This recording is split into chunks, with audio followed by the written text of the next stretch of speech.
markaa guursatid waa ka yeelaa yani ani iga wareys rumin baa qabatay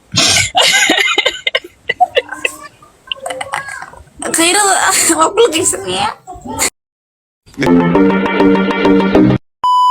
yar baan leeyahay kulleeg ma kugu darsadaa maya aniga nin baa ii jooga anigu qabaa haa maray xamarkuyna dhaamaan iyagu markii rilibay raaxaystaan anagoo habaraba anagu raaxada weliba lagi diidnay maanta laga bilaabo anigu waxnahay diyaar baan ahay calafkii markuu ii soo baxayo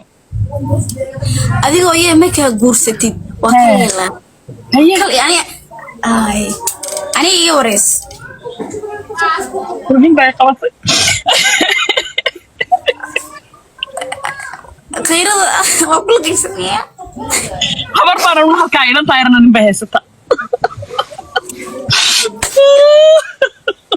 hade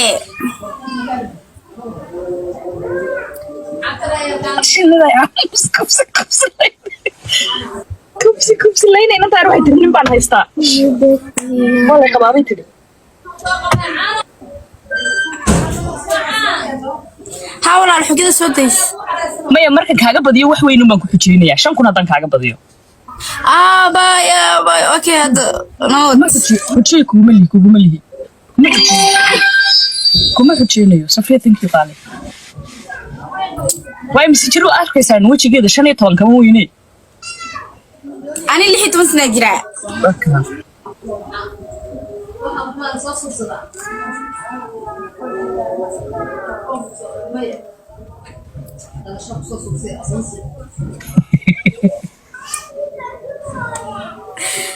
inaad qosol nin baa Sweden keenay waan ka baxsaday anu laba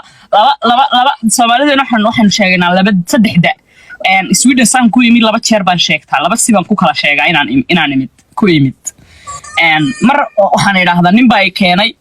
markuu ninku keenay caruurta markaan lacag badan ku helay tii abaraanta aan ku adreyska bedelo aan ku yiri maad aragtay waxaan qaadanayaa tii kabka caanaha waxaan qaadanayaa tii kabka guriga shaqo yar 75 waan helay markaas aan eriyay ku yiri baxwari albaabka ka deg single mother isku filan baa la yiraahdaa aabaha iyo isirka ay awtaada baa la hajinayay aad darooda qurxi ku salaad bariya ku baaraganba laba gift noo soo diro hargeysa sural kuma qaadan karis ma waxa la yiri meeshii lagu ilaayay baa la iska turaa maad waalantahay nana qaanka weyn baan anigu xidhaa hargeysa markaan joogo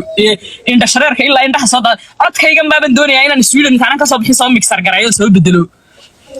hadii baa codkaygii qofka mootada wadaan salaaman ku dhado war bahash koofiyada xidho iyo dhicina igu dhaalo hindo wacan marka codka iska soo bedelaya intaan iman dibiya soo liqaya tig